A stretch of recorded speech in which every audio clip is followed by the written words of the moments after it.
So I recently came across a wild story on Reddit and I thought I just had to look into it for you guys. Also, shout out to my homie Luke who helped me with this story.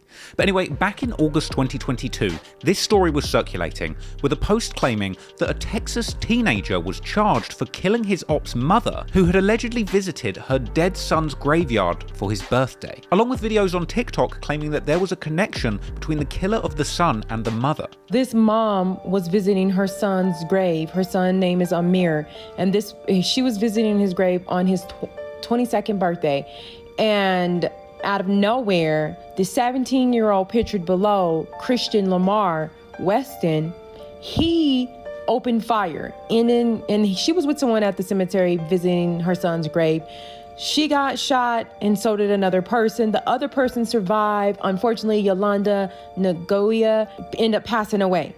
So this is an op, I guess, from, he knew her son or whatever, and he had a problem with the boy. And so apparently he was waiting at the gravesite, and it was, everybody knows the first birthday in heaven, most people go to the gravesite. There's going to be somebody at your gravesite normally if you pass away.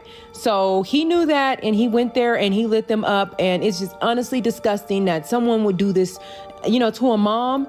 And she ended up dying on her son's birthday. Now, things don't get crazier than that. This post truly conjured up thoughts of a driller that was so ruthless that he would kill an op, camp out at their gravesite, picking off any family members that came to pay respects. So I decided to look a little bit closer into things, and honestly, I was surprised at what I found. So let's take a closer look at this case and try and work out what really went down in the mother and son murder of the Nagauja family. Yolanda Gauja was shot and killed while visiting her son's grave on his birthday. Amir had died in January. It's just honestly disgusting that someone would do this to a mom. She was just caught in the fire, I guess. They got the wrong person.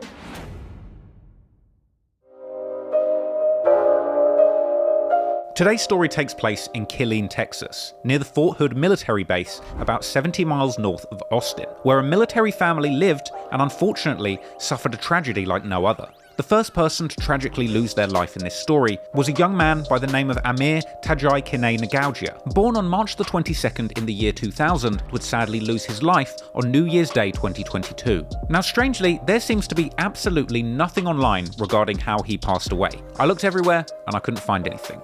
But what we do know, however, is that Amir had been in trouble with the law in the past. He had apparently been charged with shooting a family member on the 10th of September 2020 after an apparent dispute over a video game controller. I guess someone wouldn't get off the sticks, so Amir went and got the stick. According to a Daily Mail article, Amir was actually on bond with an ankle monitor for another unknown incident at the time of that domestic shooting. Now, there really is no information online whatsoever regarding the death of Amir himself. His obituary appears on this website, but it doesn't include any reference to the cause of death, whether it was natural, a homicide, or even a suicide. Amir's guestbook on Legacy.com shows numerous messages from his friends and family mourning his passing, but once again no mention of what caused his death. Despite those details not being fully revealed, Amir's parents would discuss the passing of their son online. Amir's father would post on Instagram about his son's death, a clip of his son along with a caption reading, "Lord, my heart has been broken so many times. This time, you crush it. Can't believe my baby boy is gone. Why? You could have just took me." Interestingly, his father was an army veteran and also a rapper himself, performing under the stage name KG Salone, and dropping a few songs like Pull Up, which today sits over an impressive 500,000 views, drawing inspiration from American drill rap, as well as paying homage to his native Sierra Leone and Ghana. He would also go on to release a tribute song to his fallen son titled Amir's Song. And in this track, he would open up about his feelings about his son passing over throwback clips of his son living life and growing up. In fact, both of Amir's parents would have military ties, with his mother Yolanda actually being a sergeant first class in the US Army, serving for over 20 years, including 2 combat deployments in Iraq. But despite the military background of both of Amir's parents, nothing could have prepared them for the devastation that they were going to experience in the ill-fated year of 2022. A few months after Amir's passing on New Year's Day, in March on Amir's first birthday after the murder, his father would post about him on Instagram. But little did he know that whilst making that post honouring his son who had passed away tragically, Amir's mother would be at his gravesite, unfortunately about to face the very same fate.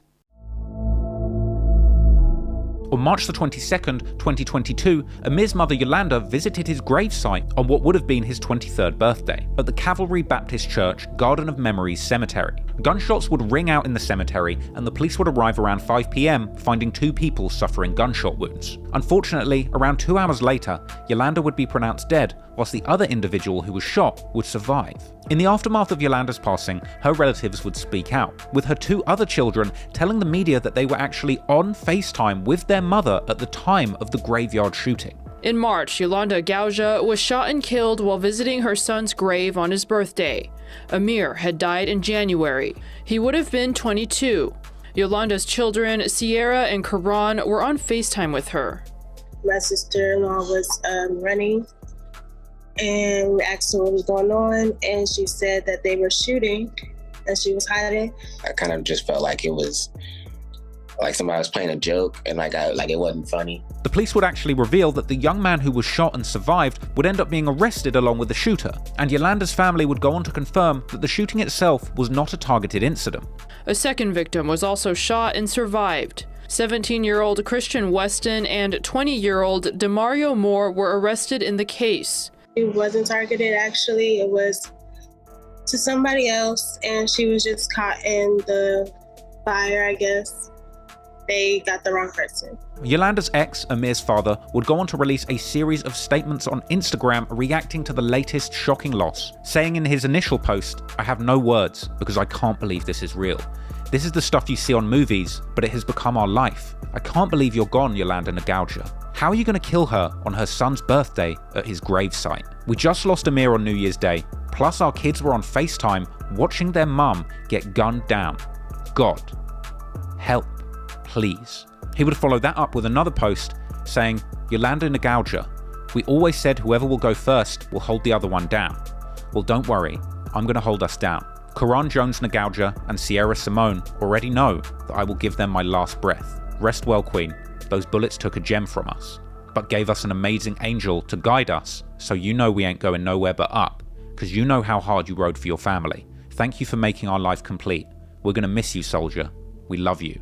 Kiss Amir from me and tell him how much we love and miss him." And he would go on to release another post saying, "Less than 90 days ago, we were standing in the mortuary looking at our son's cold body in disbelief. Now I find myself in the same place, this time looking at you in utter disbelief. This is truly the most bizarre thing that has ever happened to our family. It's surreal, unbelievable. I just want you to finally be at rest. I hope you are united with the loved ones you always agonized over. I always wanted you to be happy and content.